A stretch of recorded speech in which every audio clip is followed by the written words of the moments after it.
G'day, Heath here from pickinglessons.com. Blackberry Blossom. This is a great fiddle tune in the key of G. We're in standard tuning on the banjo. This is a melodic arrangement of the tune, so very much perhaps like a fiddle would play it. In a moment, we're going to take a look at part A of the break here in this video, but if you head to pickinglessons.com, you'll to grab yourself a copy of the tablature.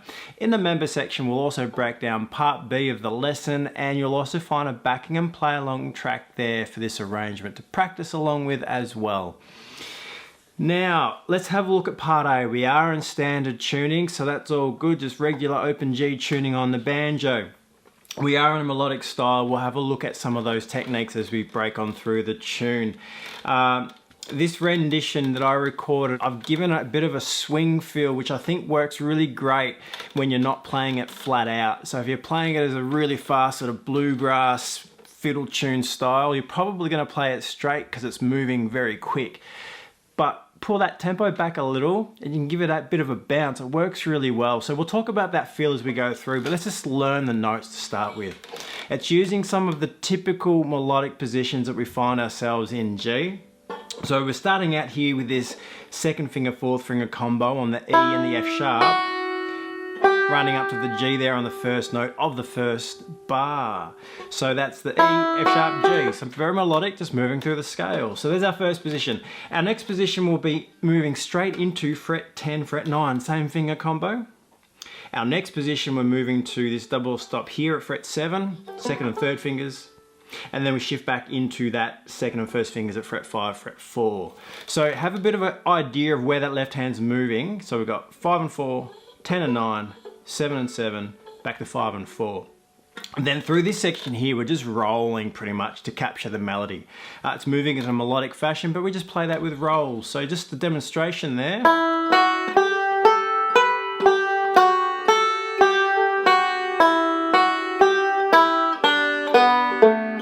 Down that open melodic scale there to finish off that phrase in the second measure. So kicking it off, thumb is quite dominant, so thumb and middle finger, and then back to thumb on string 5, and we're just rolling here, so positioning of our left hand, 10 and 9, then a forward roll. So a little melodic climb, and then a forward roll. Ready, 3, 4, 1. Yeah, and then we shift into this next position, fret 7 on both of those fingers there, and we continue this forward roll, finishing off on the F sharp with your first finger. So once it's there, from the beginning there, so 3, 4, and 1. Yeah, pretty cruisy so far. Into this position again, now second finger. You're going to drop your thumb in your right hand to play this one. Yeah, thumb, middle, thumb, now a forward roll, index, middle, backward roll, index, thumb, and index. That's kind of straightforward, yeah? There's more rolling in that than sort of straight melodic scale kind of stuff, but it makes sense and it's following where that melody wants to go. So just once through those first couple of measures, our pickup, remembering that's on beat 4 as we're counting in. We're going to count in quarter notes as we learn it. As you speed up, you're going to want to count it in cut time, so that's 2 beats per measure. So as it speeds up, you're 1, 2, but at this tempo slowly, we're going to count it in 4. So 3, 4, 1, 2, 3, 4, and so on. So let's count it in. We'll play through those first couple of measures. 3, 4.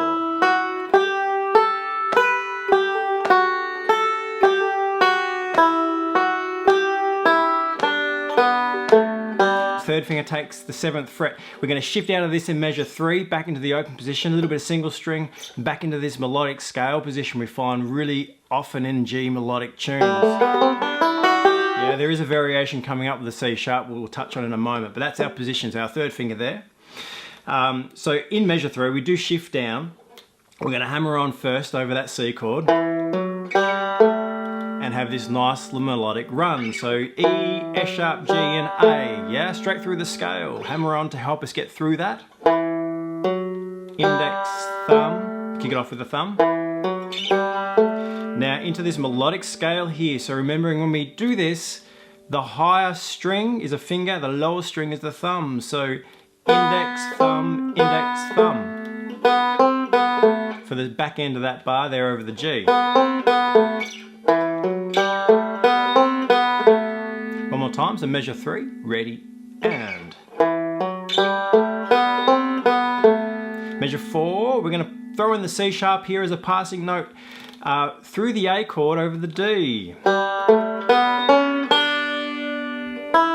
Then the 2 passing notes there are like our pickup notes at the beginning. We're going to hit a bit of a repeat on the second half of this section here. So over the A chord, index, thumb, following that idea of the highest string of the finger, the lowest string is the thumb. Open D, the C sharp is outside the scale, but so is the A chord. So that's fitting what's happening here with this chord progression. The melody shifted.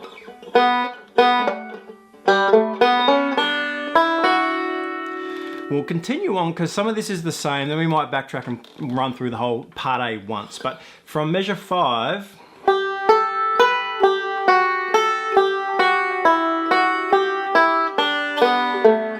same as the opening section that we faced already.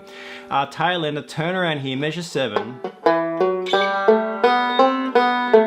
That is exactly like measure 3, but then measure 8. Have that nice conclusion to get us home back to the G, the root note of our scale. So starting on the D, to the C, to the B, and the G. A to the G.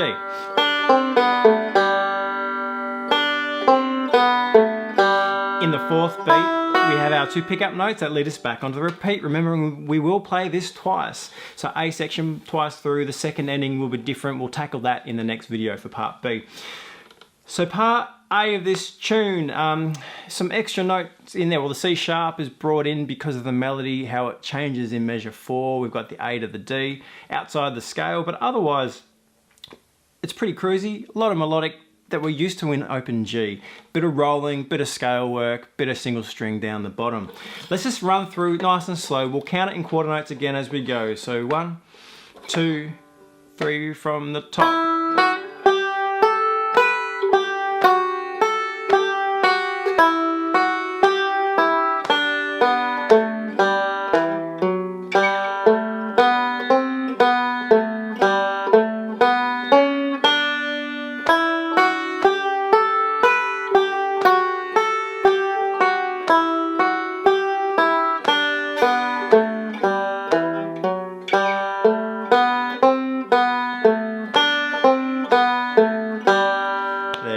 And then of course repeat through it twice for part A, giving you 16 measures in total. So that run through there, we played all the 8th notes nice and straight. So bear in mind, at a slower tempo, it does suit to play this with a bit of a swing. When you're playing it faster, you're going to find it's probably going to straighten out, and listen to some fast versions, you'll hear that it's played quite straight. But slow down, it does work with that nice swing to it. So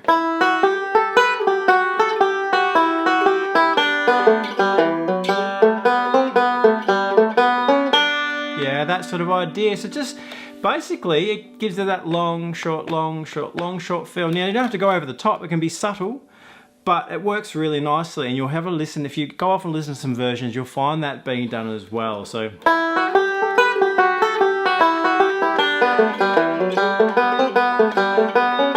yeah, and so essentially the 8th notes, we're playing them as a slightly longer, shorter feel on our 8th note. So the downbeat is always a down, but the upbeat we just push a little later. So to get that feel, just remember that long, short, long, short. So we have the long.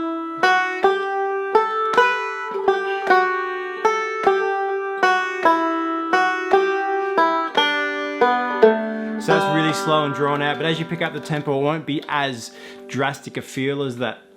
Play it straight, play it with a swing, it works both ways, and you can play around with that. But it does work both ways. It's pretty cool like that, this tune.